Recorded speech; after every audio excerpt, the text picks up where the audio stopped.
Listen, tonight's episode is dedicated to my childhood friend, former teammate at Abraham Lincoln, Joseph Watkins, better known as Joe Gibb. We got some sad news that he has passed on. And I just wanted to share some great stories about my guy, man. He's going to be missed for sure. All right. So let's do it. Y'all ready?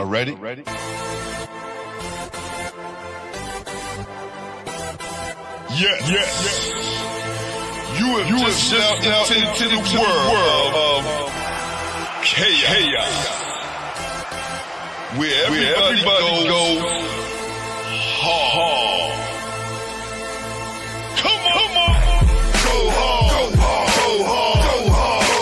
Go hard. Go hard. Or go home. Never back down. You gotta hold your own. Go hard. Go hard. Go hard. Go hard. East Coast. Go hard. West Coast. Go hard. Midwest. Go hard. Dirty. Hurry up, everybody. Get online, buy your tickets, cause the game about to start.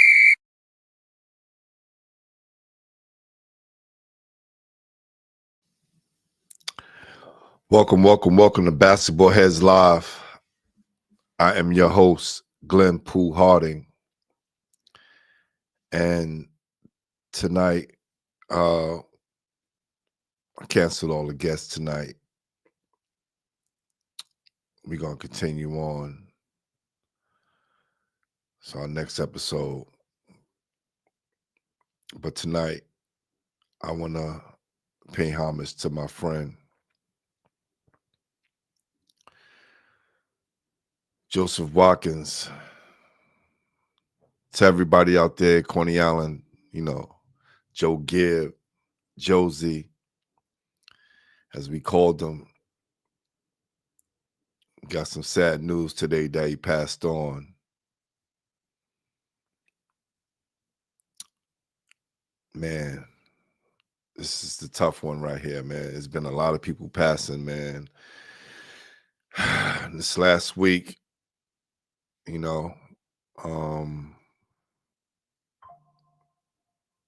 this one touched home, man, because he played a huge part in my development as a basketball player.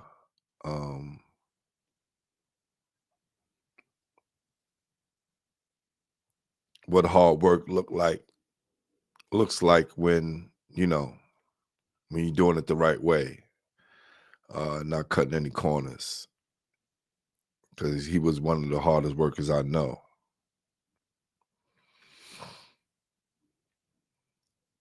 Still speaking about him like he's still here. Well, let's go back, right? Because I don't think I could hold it up for too long, man, because he was such a special guy, man. He's going to be missed for sure. 1983. Going to Abraham Lincoln to play football, right? Had no idea I was going to be playing basketball. Went there to play football. And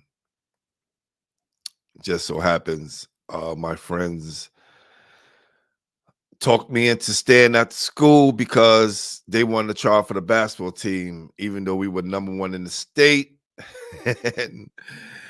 and I knew we had no chance of making it. But I didn't want to ride the train by myself.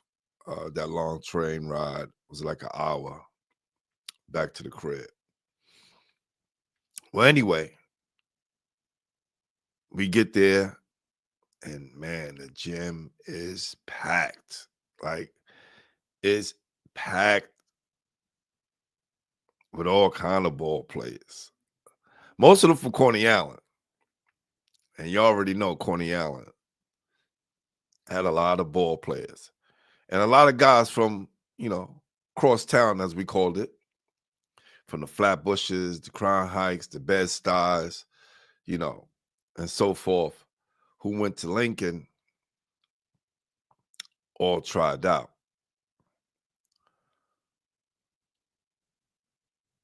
But it was this one guy who stood out amongst the rest. The ninth graders, the talk of the whole school was that Josie Watkins was going to make the team. Everybody's talking about Josie, yo, Josie. And I was just like, I seen him around the school, but you don't know who's who because we didn't have the same gym class, so I didn't get a chance to see him play. And all the upperclassmen, they couldn't wait for him to get on the court. And mind you, I showed up. I had some cut off blue jeans and a white t-shirt because I wasn't the ball player that I became later on. But it's this short guy, man. He had to be like 5'3", 5'4", maybe 5'7". Josie's short, but who knows? Big heart. He had this flame uniform on, bro. Oh man, like if y'all know about the Flames out in Coney Island, man, they were huge back then. And if you played for the Flames, you were somebody. To have a uniform back then, 1983, from a team, whether it was Gaucho, Riverside, Madison Square Broncos, Brooklyn, USA, it didn't matter. You were somebody. And he was out there killing. And right off the jump, you knew, oh, he's different. He's different. Pressing the ball 94 feet, dipping and diving through the lane, giving off no-look passes, nothing fancy, just straight fundamentally sound. Pull-up jump shot money, right-hand layup, left-hand layup. And, now, y'all probably frown upon me like, so what? That's something that kids could do or should be able to do in ninth grade. Well, to me at that time,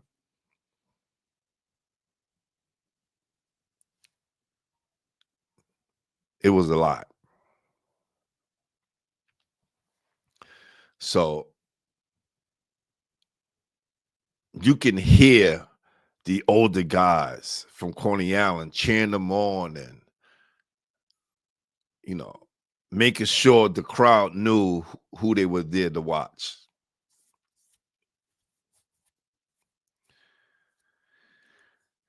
And for guys like myself, it was hard for me to get the ball because no one knew me. I'm playing with a bunch of dudes from Coney Island who didn't know who I was on the court, so they wouldn't pass you the ball. It's a lot you had to go through during that time. So me and my guy Dave Adebanjo, who was another freshman on the team. Well, I'm not going to get there yet, but he was trying out. And we knew that no one was going to pass us the ball, so we decided to play on the same team or find a way to get in the same team and, do what we have to do for each other to make sure we get some kind of shine, because it was a process. My coach had maybe about 4 or 5 tryouts because there were so many guys. But we all knew that Josie was going to make the team.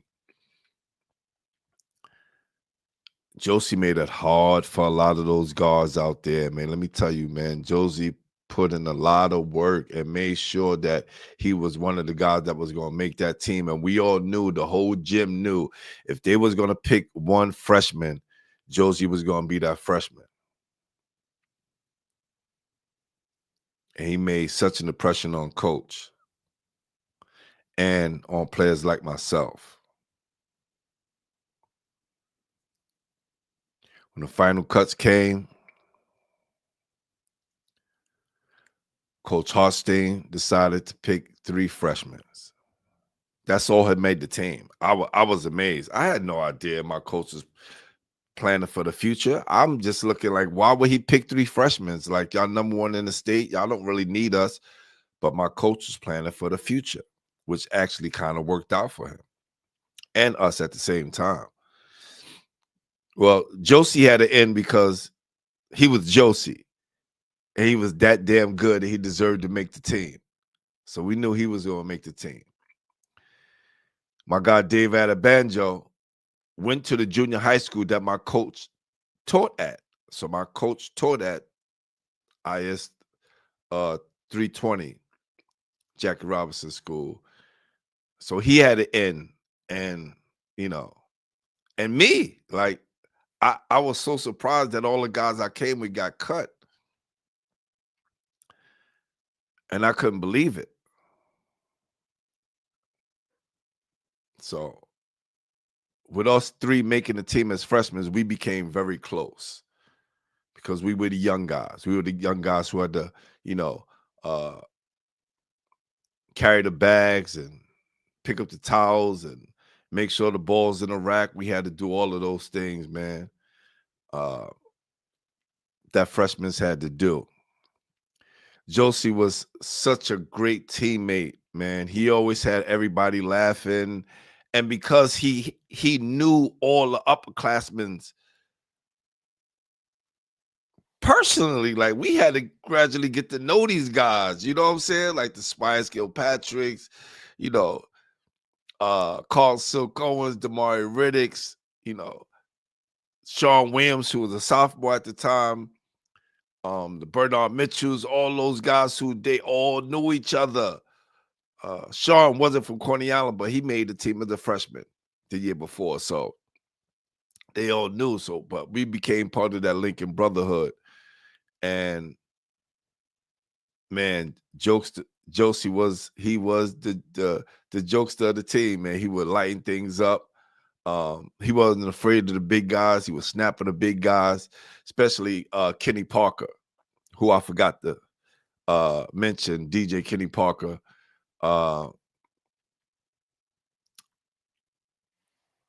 Legendary hip hop DJ. He was also on that team. And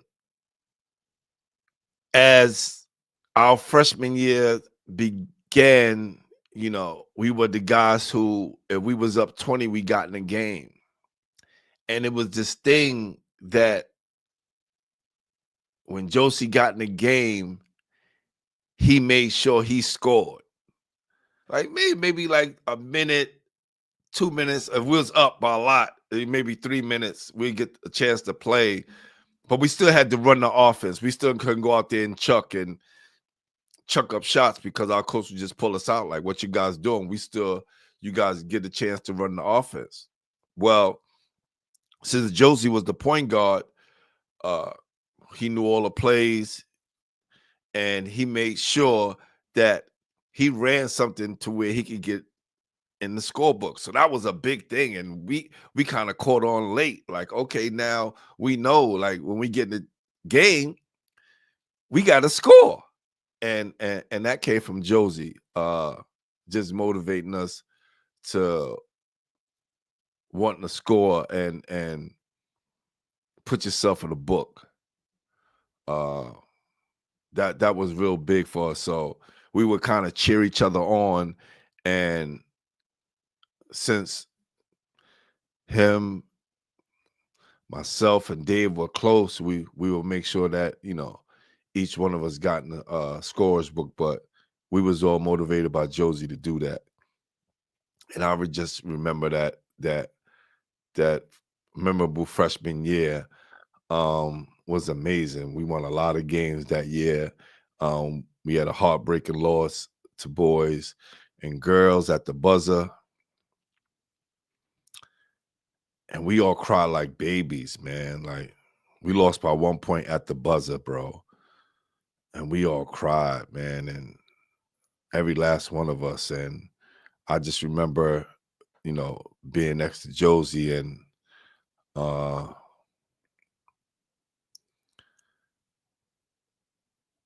he was just like, "Yo, next year gonna be our year, G. We gonna get them back, man." And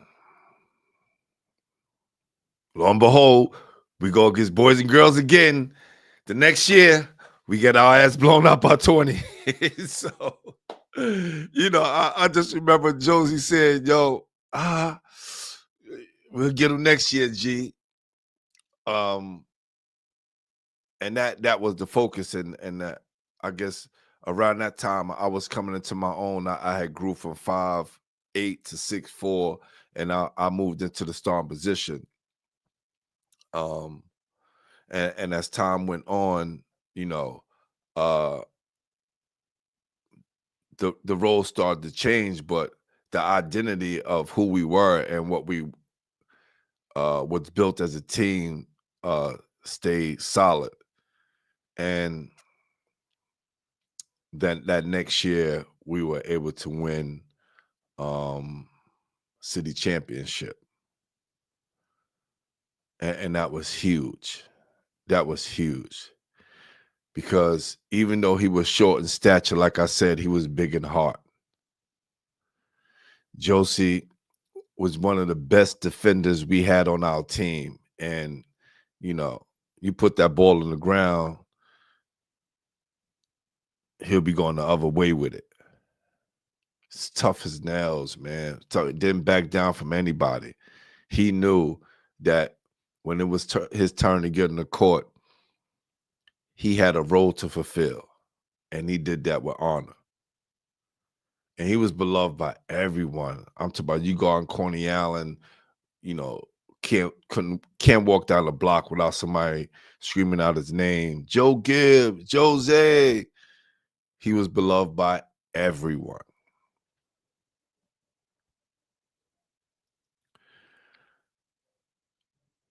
After we won the city championship, I had to go on to prep school, and he remained at Lincoln.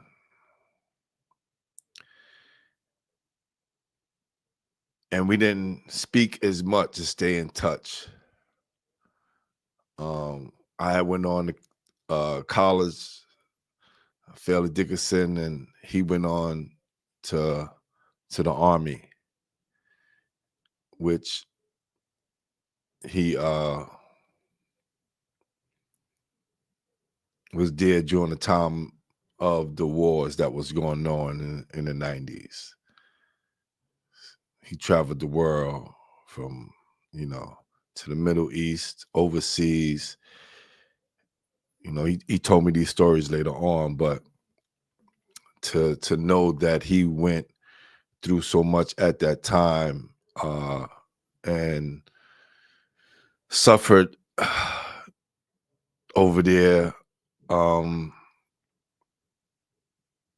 which a lot of soldiers did at that time. It was a lot for my guy, man. But you know, we reconnected last year. Last year, he came up to New York and he called me. He's like, "Yo, Pool, coming up. I want to go to some games." And we hung out. So when he came up here to go join Thanksgiving break, it's a lot of games going on, and we would go to the games and, you know, hooked him up with some merch, and he would just come by and pick me up in his Range Rover. Man, boy lived in style, man. Drove it too. drove in style. White Range Rover, nice. Pretty, pretty, pretty car. We would go to these games, man, and to see uh him enjoying himself and going back to Philly, I mean Abraham Lincoln, and watching the games and just being part of that nostalgia just meant so much to me. Being with my friend again, it meant a lot to me, and I know it meant a lot to him as well. uh Knowing our past and how we came up, and being reconnected as men, um meant a lot, man. Really meant a lot to me. So when you hear the news that I heard today, my phone was blowing up. Teammates, former players, schoolmates saying that he's no longer with us. It just, it crushed me. My day wasn't the same after that. I had a couple of meetings to go to, had a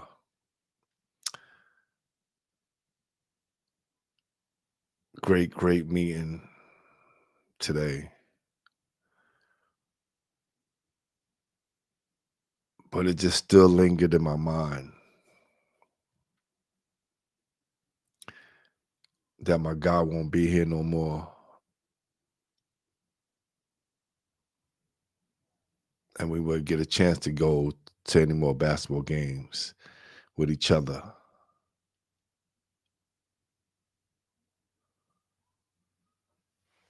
Because that's how I started out, right? Basketball. Basketball is where the brotherhoods start. I think sometimes we go through our own things in life that we kind of forget the essence of all the things that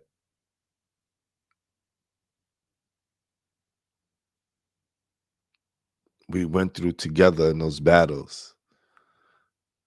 Sometimes we have to kind of remind each other we do it over some laughs and jokes. But it really meant a lot to us, man. And to see my guy from the beginning, from where I met him in ninth grade, and to hang out with him for weeks at a time until he returned back down to Florida was awesome.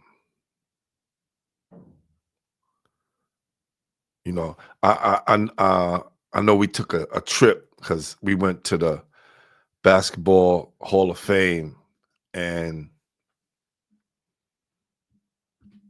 appreciate you, brother. Appreciate you. Thank you. My God, appreciate that. Just driving back from the Hall of Fame, those hours listening to music. He listened to classic hip hop, which we did as ninth graders, the early, Boogie Down Productions, Eric B. and Rakim, Big Daddy Kane, Queen Latifah, MC Light, all of those artists, and to touch on some of the new artists that's out today that he loves so much. And if it didn't sound right in his truck, he didn't play it. I don't care how good it was. It had to sound right in his truck. And those are the moments I'll never forget, man. I just wanted to come on here tonight to honor my friend. You always say, all that time that we were spending together, I never really interviewed him. I never really talked about, yo, I want to do a show about just how we came up. And because you just always think you got time, right?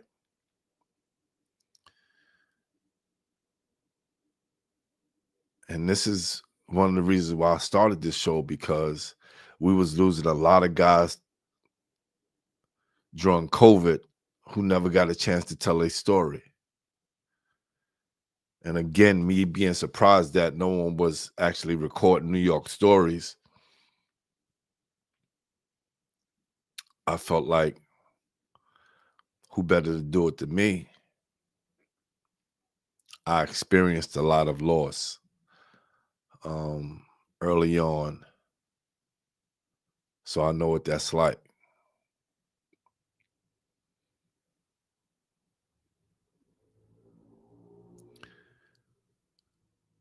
It's a lot of guys out here in New York City, a lot of guys and girls, or women and men, who live New York City, live outside of New York City, live in other countries. Hit me up. Let's get your story told, because we're not promised tomorrow.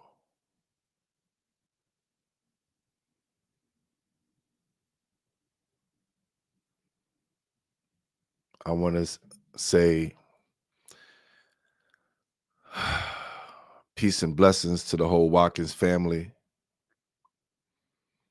And to on another sad note, he just recently lost his mother, so rest in peace to Miss Watkins. I know both of you together right now, and I'm gonna keep pushing on, Jose.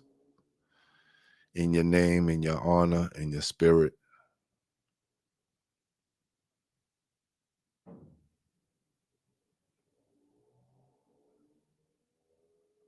You was very much an inspiration to me early on.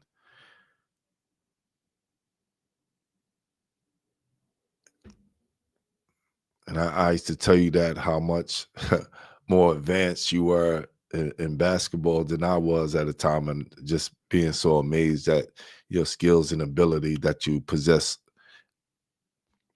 in your younger years that surpassed a lot of us. And I know life takes us to trials and tribulations.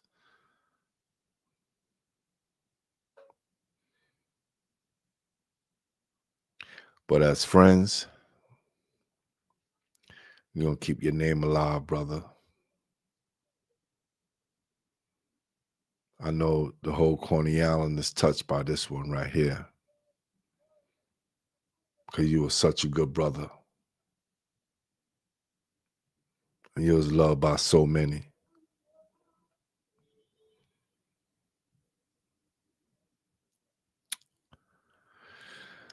Man.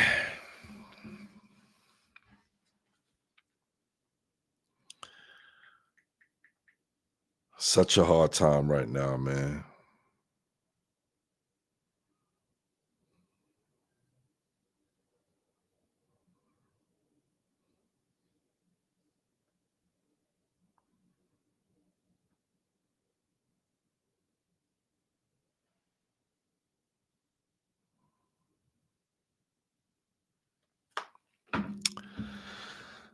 Oh,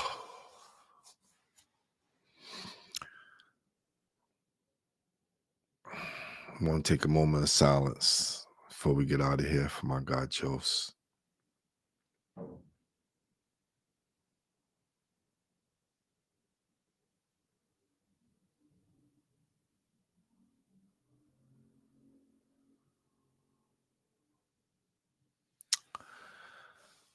All right, y'all.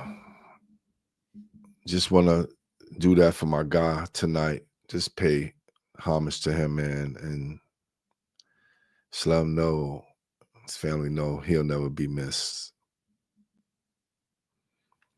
because he's always going to be in our hearts. He's always gonna be missed. My bad.